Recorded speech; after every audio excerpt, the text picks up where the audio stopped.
ഇനി നമുക്ക് flow chart നോക്കാം. നമ്മുടെ സെയിം പ്രോഗ്രാം നമ്മുടെ കയ്യിലിരിപ്പുണ്ട്. പ്രോഗ്രാമിൻ്റെ അല്ല, നമ്മൾ ഫ്ലോ ചാർട്ട് ചെയ്യുന്നത് ആക്ച്വലി അൽഗരിതത്തിൻ്റെയാണ്, അല്ലെങ്കിൽ സ്യൂഡോയുടെ ആയിരിക്കും നമ്മൾ ഫ്ലോ ചാർട്ട് ചെയ്യുക. ഞാൻ ജസ്റ്റ് ആ പ്രോഗ്രാമിനകത്തുനിന്നുള്ള മാപ്പിംഗ് അങ്ങ് കാണിച്ചു തരാം. അപ്പോൾ നമ്മൾ പ്രോഗ്രാം എപ്പോഴും ഫ്ലോ ചാർട്ട് സ്റ്റാർട്ട് ചെയ്യുന്ന എന്തിലായിരിക്കണം? സ്റ്റാർട്ട് സിമ്പലിലും എൻഡ് ചെയ്യുന്ന എവിടെ ആയിരിക്കണം? സ്റ്റോപ്പിലും ആയിരിക്കണം.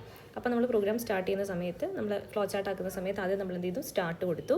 അതിനുശേഷം നെക്സ്റ്റ് സ്റ്റേറ്റ്മെൻറ്റ് എന്താണ്? സമ്മിൻ്റെ വാല്യൂ 0 ആക്കി കൊടുക്കുന്നു. സോ സമ്മിൻ്റെ വാല്യൂ നമ്മൾ എന്ത് ചെയ്തു? 0യിലേക്ക് അസൈൻ ചെയ്തു. അത് കഴിഞ്ഞിട്ട് നമ്മൾ എന്താണ്? റീഡ് ചെയ്യുക, അല്ലെങ്കിൽ നമ്മൾ ഇൻപുട്ട് ചെയ്യുകയാണ്, നമ്പറിലേക്ക് വാല്യൂ ഇൻപുട്ട് ചെയ്യുക. അപ്പോൾ ഇൻപുട്ട് ചെയ്യുന്നതും ഔട്ട് ഡിസ്പ്ലേ ചെയ്യുന്നതും നമ്മൾ എന്ത് വെച്ചിട്ടാണ്? മീൻസ് നമ്മൾ എന്ത് യൂസ് ചെയ്യുന്നത്? പാരലോഗ്രാം വെച്ചിട്ടായിരിക്കും നമ്മൾ എന്ത് ചെയ്യുന്നത്? ഇൻപുട്ടും ഡിസ്പ്ലേയും നമ്മൾ, അല്ലെങ്കിൽ ഔട്ട്പുട്ടും നമ്മൾ മെൻഷൻ ചെയ്യുന്നത് അല്ലേ. അപ്പോൾ ഇൻപുട്ട് നമ്മൾ കൊടുത്തു. അപ്പോൾ അത് നമ്മൾ നമ്പറിൻ്റെ വാല്യൂ ഇൻപുട്ട് ചെയ്യുന്ന പ്രോസസ്സ് അല്ലേ. അതിനകത്ത് കൺഫ്യൂഷൻ എന്തെങ്കിലും ഉണ്ടെങ്കിൽ പറയണേ. നമ്പർ നമ്മൾ ഇൻപുട്ട് ചെയ്തു. അതിനുശേഷം നമ്മൾ എന്താണ്? ഒരു കണ്ടീഷൻ ചെക്കിംഗ് ആണ് ചെയ്യുന്നത്. ഒരു കണ്ടീഷനാണ് വന്നേക്കുന്നത് അല്ലേ. അപ്പോൾ കണ്ടീഷൻസ് വരുവാണെങ്കിൽ ഉടനെ തന്നെ നമ്മൾ എന്ത് ചെയ്യണം? റോംബസ് നമ്മുടെ ഈ ഒരു സിമ്പൽ വെച്ചിട്ടായിരിക്കും നമ്മൾ എന്ത് ചെയ്യുന്നത്? ഡിസിഷൻ സിമ്പൽ വെച്ചിട്ടായിരിക്കും നമ്മൾ എന്ത് ചെയ്യുന്നത്? കണ്ടീഷൻസിനെ നമ്മൾ ഹാൻഡിൽ ചെയ്യുന്നത് അല്ലേ. അപ്പോൾ നമ്മൾ ചെക്ക് ചെയ്യുന്നത് എന്താണ്? നമ്പറിൻ്റെ വാല്യൂ >0 ആണെന്നാണ് നമ്മൾ ചെക്ക് ചെയ്യുന്നത്. ഓക്കെ, ആണെങ്കിൽ നമ്മൾ എന്ത് ചെയ്യണം? R = നമ്മൾ റിമൈൻഡർ കണ്ടുപിടിക്കണം. സമ്മിൻ്റെ വാല്യൂ സം + R കൊടുക്കണം. നം = നം റിട്ടേൺ ചെയ്യണം. ഈ 3 പ്രോസസ്സ് നമുക്ക് എന്ത് ചെയ്യണം? വേണമെങ്കിൽ ഒറ്റ ബോക്സ് ആക്കി കൊടുക്കാം. ഞാനിവിടെ സെപ്പറേറ്റ് ആയിട്ട് 3 ബോക്സ് ആക്കി കൊടുക്കുന്നത്, ഇവിടെ ഇഷ്ടം പോലെ തന്നെ. ഓക്കെ, അപ്പോൾ എന്ത് ചെയ്തു? അതിന് യെസ്, അതായത് ഈ കണ്ടീഷൻ ട്രൂ ആണെങ്കിൽ, ഇത് കറക്റ്റ് ആണെങ്കിലാണ് നമ്മൾ ഇങ്ങോട്ട് വരുന്നത്. അതുകൊണ്ട് എന്ത് ചെയ്തു? യെസ് വരച്ചു. അതിൽ first statement, second statement, third statement. എപ്പോഴും നമ്മൾ സ്റ്റേറ്റ്മെൻറ്റിന് വേണ്ടി നമ്മൾ യൂസ് ചെയ്യുന്നത് എന്താണ്? സ്ക്വയർ ബോക്സ് അല്ലേ. അപ്പോൾ 3 റെക്റ്റാങ്കിൾ വെച്ചിട്ട് നമ്മൾ 3 സ്റ്റേറ്റ്മെൻറ്റ്സ് എഴുതി കൊടുത്തു.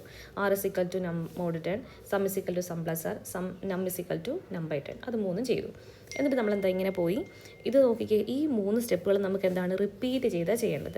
എപ്പോഴാണ് ഈ കണ്ടീഷൻ റോങ് ആവുന്നത്? അപ്പോൾ ഈ കണ്ടീഷൻ ട്രൂ അല്ലെങ്കിൽ ഈ കണ്ടീഷൻ യെസ് ആണെന്നുണ്ടെങ്കിൽ ഇതിങ്ങനെ റിപ്പീറ്റ് ചെയ്തുകൊണ്ടേയിരിക്കണം എപ്പോഴും. അപ്പോൾ ഇവിടെ നമ്മൾ ഡയറക്റ്റ് ചെയ്യുന്ന എങ്ങോട്ടേക്കായിരിക്കും? ആ ഒരു കണ്ടീഷനകത്തേക്ക്. ഇത് നോക്കിക്കേ, റിമൈൻഡർ കണ്ടുപിടിച്ചു, സം കണ്ടുപിടിച്ചു, നമ്മിനെ അപ്ഡേറ്റ് ചെയ്തു. അത് കഴിഞ്ഞാൽ വീണ്ടും നമ്മൾ പോയി ചെക്ക് ചെയ്യണം. എന്താ ചെക്ക് ചെയ്യേണ്ടത്?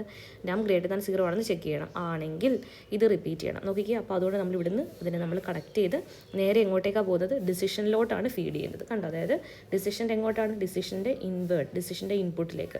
അപ്ഡേറ്റ് ചെയ്ത നമ്പർ >0 ആണോ എന്ന് ചെക്ക് ചെയ്യുന്ന പ്രോസസ്സിലേക്കാണ് നമ്മളിതിനെ എന്ത് ചെയ്യേണ്ടത്? ഡയറക്റ്റ് ചെയ്യേണ്ടത്. അപ്പോൾ നോക്കിക്കേ, ഈ ഡിസിഷൻ്റെ മേളിലോട്ട്, മണ്ടയിലോട്ട് വേണം നമ്മൾ എന്ത് ചെയ്യാനായിട്ട്? എപ്പോഴും ഈ ഒരു ലൈനെ കൊണ്ടുപോയി കണക്ട് ചെയ്യിക്കുക. മനസ്സിലാവുന്നുണ്ടോ? അതായത് റിമൈൻഡർ സെറ്റ് ചെയ്തു, സം സെറ്റ് ചെയ്തു, നമ്പറിനെ അപ്ഡേറ്റ് ചെയ്തു. എന്നിട്ട് ഈ നമ്പർ അപ്ഡേറ്റ് ചെയ്തത് വിത്തിൻ 0 ആണോ എന്ന് ചെക്ക് ചെയ്തിട്ട് ആണെങ്കിൽ വീണ്ടും നമ്മൾ എന്ത് ചെയ്യും? ഈ 3 സ്റ്റേറ്റ്മെൻറ്റ്സ് നമ്മൾ റിപ്പീറ്റ് ചെയ്യും.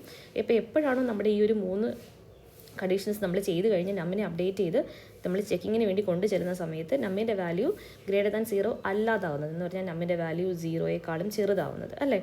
അപ്പം ആ സമയത്ത് നമ്മൾ എന്ത് ചെയ്യണം? ഈ ഒരു പ്രോസസ്സ് നമ്മൾ എൻഡ് ചെയ്യണം. എൻഡ് ചെയ്യുക എന്ന് പറഞ്ഞാൽ എന്താ? നമ്മുടെ കോഡ് അനുസരിച്ചിട്ട് ഈ ലൂപ്പിൽ നിന്ന് പുറത്തിറങ്ങി വരുമ്പോഴേക്കും നമ്മൾ ചെയ്യുന്ന ആദ്യത്തെ പരിപാടി എന്താണ്? സമ്മിൻ്റെ വാല്യൂ പ്രിൻറ്റ് ചെയ്യും. ഓക്കെ, അപ്പോൾ എപ്പോഴാണോ ഈ നം >0 അല്ലാണ്ടാവുന്നത്, ദാറ്റ് ഈസ് നോ ആവുന്നത്, ആ സമയത്ത് നമ്മൾ ലൂപ്പിൽ നിന്ന് പുറത്തിറങ്ങി വരും. ഇതാണ് നമ്മുടെ ഇത്രയും സെഗ്മെൻറ്റാണ് നമ്മുടെ ലൂപ്പിനകത്ത് കിടന്ന് വർക്ക് ചെയ്യുന്ന സ്റ്റേറ്റ്മെൻറ്റ്സ്. ഓക്കെ, ഇതിങ്ങനെ റിപ്പീറ്റ് ചെയ്തുകൊണ്ടേയിരിക്കും. എപ്പോഴാണോ ഈ കണ്ടീഷൻ റോങ് ആവുന്നത്, അപ്പോൾ എന്താണ്? നമ്മൾ ലൂപ്പിൽ നിന്ന് പുറത്തിറങ്ങിയിട്ട് എന്ത് സ്റ്റേറ്റ്മെൻറ്റാണ് കൊടുത്തേക്കുന്നത് ആ ഒരു പ്രോസസ്സ് നമ്മൾ എഴുതി വയ്ക്കും. എന്താ എഴുതി വെക്കേണ്ടത്?